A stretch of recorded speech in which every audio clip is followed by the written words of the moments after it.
સુરતમાં વધી રહેલા ગુનાખોરીને લઈને ગંભીર ચિંતા વ્યક્ત કરાઈ છે, કારણ કે છેલ્લા 12 દિવસમાં 8 જેટલી હત્યાની ઘટનાઓ શહેરમાં કાયદોની વ્યવસ્થાની સ્થિતિ સામે અનેક સવાલો ઊભા કર્યા છે। ત્યારે સુરતમાં આપ પ્રમુખે સુરત પોલીસે કમિશનરને આવેદનપત્ર આપી કાયદો વ્યવસ્થાની સ્થિતિ સુધારવા રજૂઆત કરી હતી। સુરત શહેરમાં સતત વધી રહેલી ગુનાખોરીને લઈને હવે અવાજ ઉઠવા લાગ્યો છે। છેલ્લા 12 દિવસમાં થયેલી 8 હત્યાની ઘટનાઓને સુરક્ષા વ્યવસ્થા સામે ગંભીર સવાલો ઊભા કર્યા છે।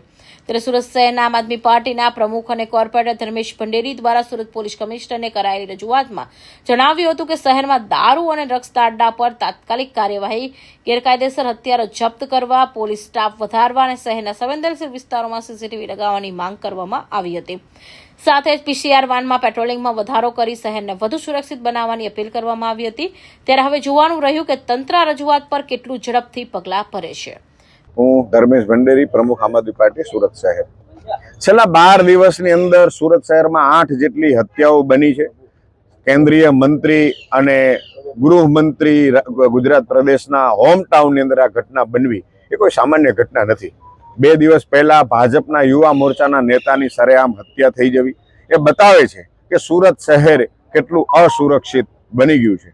દારૂ અને ડ્રગ્સના ખુલ્લેઆમ વેપાર, યુવાનોની અંદર વિકસી રહેલું વેપન કલ્ચર, આ તમામ બાબત આવી ઘટનાઓ માટે જવાબદાર છે।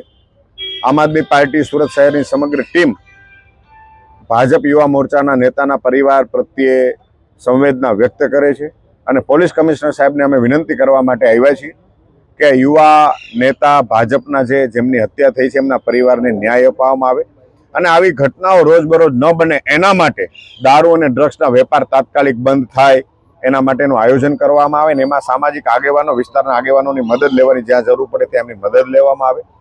સીસીટીવી કેમેરાઓની સુરત શહેરની અંદર ખૂબ જ અછત છે। જેટલા પણ સીસીટીવી કેમેરાઓ છે એમના દ્વારા ફક્ત નાગરિકો પાસેથી જાણે દંડ ઉઘરાવવા માટે જ સીસીટીવી કેમેરા મૂકવામાં આવ્યા હોય એવી વ્યવસ્થા થઈ છે। એ વ્યવસ્થા બંધ કરી અને ગુનાઓને ડામવા માટેનો સદુપયોગ સીસીટીવી કેમેરાથી થાય એવું આયોજન કરવામાં આવે। પોલીસ કર્મીઓની અને ઉચ્ચ પોલીસ અધિકારીઓની ખૂબ ઘટ છે।